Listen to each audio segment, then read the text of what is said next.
নমস্কার বন্ধুরা, সবাইকে স্বাগত জানিয়ে আজকে আমি ভিডিও শুরু করছি। আজ আমি বানাবো চিংড়ি মাছ দিয়ে ফুলকপি কারি।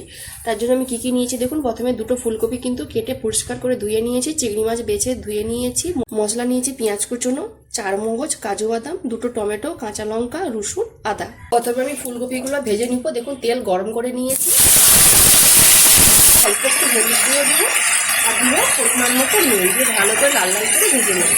মশলাটা বেটে নেব। দেখুন 4 মগজ আর কাজু বাদাম দিয়ে দেবো একসাথে, আদা, কাঁচা লঙ্কা আর রসুন একসাথে আমি পেস্ট করে নেব। ফুলকপিগুলো দেখুন লাল লাল করে ভেজে নিয়েছি, এবার জায়গাতে আমি তুলে নেব। সরষের তেল দিয়ে দিয়েছি, ফোড়ন দিয়ে দেবো গোটা গরম মশলা আর গোটা জিরে, কেটে রাখা পেঁয়াজ কুচনো, টমেটো। পেঁয়াজটার মধ্যে আমি 1 চামচ নুন দেবো যাতে পেঁয়াজটা টমেটো জলদি গলে। আমি 1 চামচ চিনি দেবো। পেঁয়াজ টমেটোটা ভালো করে দেখুন ভাজা ভাজা হয়ে গেছে, গলেও গেছে। এবার দিয়ে দেবো বেটে রাখা মশলাটা। অল্প একটু হলুদ গুঁড়ো, লঙ্কা গুঁড়ো, কাশ্মীরি লঙ্কা গুঁড়ো, অল্প একটু জিরা গুঁড়ো, মশলা দেওয়া জল দেব। মশলাটা আমি কিছুক্ষণ কষিয়ে নিয়েছি। এবারে এর মধ্যে দিয়ে দেবো কাঁচা চিংড়ি মাছগুলো। আমি চিংড়ি মাছগুলো কিন্তু আগে থেকে ভাজিনি। এইভাবে করলে কিন্তু চিংড়ি মাছের তরকারিটা কিন্তু খুব টেস্ট হয়। পরিমাণ মতো আমি নুন দিয়ে দেবো।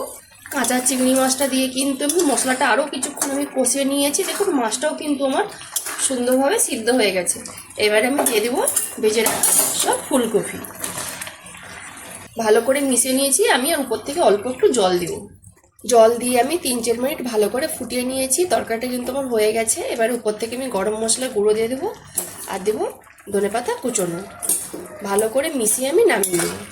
চিংড়ি মাছের ফুলকপির কারিটা আমি জায়গাতে ঢেলে নিয়েছি। আর এভাবে বানালে কিন্তু তরকারিটা কিন্তু জলদি হয় আর খেতে কিন্তু সত্যি অসাধারণ লাগে। যদি আজকে রেসিপিটা ভালো লেগে থাকে তাহলে অবশ্যই একবার বাড়িতে বানিয়ে খাবেন আর আমাকে কমেন্টে জানাবেন। যেসব বন্ধুরা আমার রান্নার ভিডিও দেখতে পছন্দ করেন তারা আমার পেজটাকে লাইক, কমেন্ট, শেয়ার করবেন। যারা ইউটিউব চ্যানেল থেকে দেখছেন তারা সাবস্ক্রাইব করে পাশের ঘন্টাকে ক্লিক করবেন। সবাই ভালো থাকুন, সুস্থ থাকুন আর সাবধানে থাকুন।